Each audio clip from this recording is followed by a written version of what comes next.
Hyderabad central యూనివర్సిటీలో 19వ తేదీ రోజు ఒక విద్యార్థి ఆత్మహత్య చేసుకున్నాడు అనబడేటువంటి ప్రకటనను ఖండిస్తున్నారు అక్కడ విద్యార్థులు.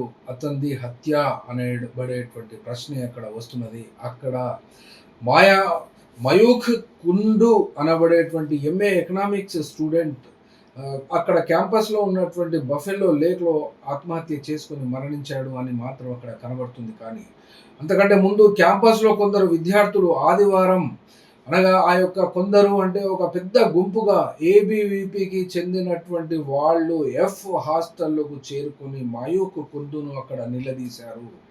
నిలదీసినటువంటి ఆ సందర్భంలో అక్కడ అతనిపై వాళ్ళు చేస్తున్నటువంటి శారీరక దాడి మరియు బహిరంగంగా అవమానించడము మరియు గదిలో బంధించి ఆ క్రమంలో జరిగినటువంటి గొడవను ఆపడానికి అసిస్టెంట్ సెక్యూరిటీ ఆఫీసర్‌గా కూడా అక్కడ ఉండి ఆ యొక్క పంచాయతీని, ఆ యొక్క స్కఫుల్‌ను అవన్నిటిని కూడా ఆపడానికి ప్రయత్నిస్తే అతనిపై కూడా దురుసుగా వ్యవహరిస్తున్నట్లుగా కూడా ఈ యొక్క 10 సంఘాల విద్యార్థులు వీరు ఆరోపిస్తున్నారు. అయితే ఈ యొక్క ఆరోపణలను ఏబీవీపీ ఖండించుచున్నది కూడా.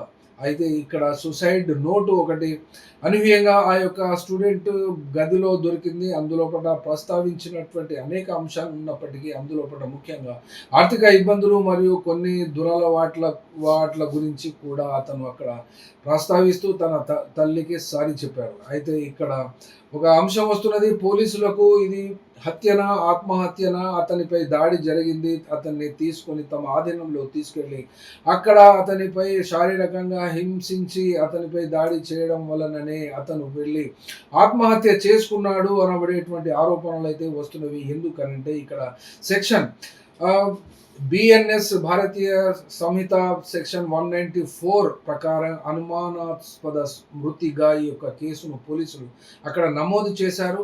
ఇక్కడ ఈ యొక్క సెక్షన్‌కి సంబంధించి ఆత్మహత్య చేసుకున్న లేక అనుమానాస్పద స్థితిలో మరణించిన ఈ సెక్షన్ కింద పోలీసులు రిజిస్టర్ చేస్తారు ఆ కేసును. అయితే ఈ రిజిస్టర్ చేసినటువంటి కేసు కంటే ముందు గుంపు దాడి ఫలితంగానైనా లేదా తీవ్రమైనటువంటి వేధింపుల ఫలితంగా మయూఖ్ కుండు మరణించాడు అనగా ఆత్మహత్య చేసుకున్నాడు అంటే అతను ఆత్మహత్య చేసుకున్నటువంటి సందర్భం కంటే ముందు అతనిపై అక్కడ ఏబీవీపీకి చెందిన విద్యార్థి సంఘం నాయకులు వాళ్ళందరూ దాడి చేయడం మూలానే అక్కడ అతనికి జరిగినటువంటి పరువు పోవడం మూలానే ఈ యొక్క కారణాలు ఆత్మహత్యకు దారి తీశాయి అనబడేటువంటి అంశాన్ని విద్యార్థులు ఆరోపిస్తున్నారు అక్కడి యూనివర్సిటీలో.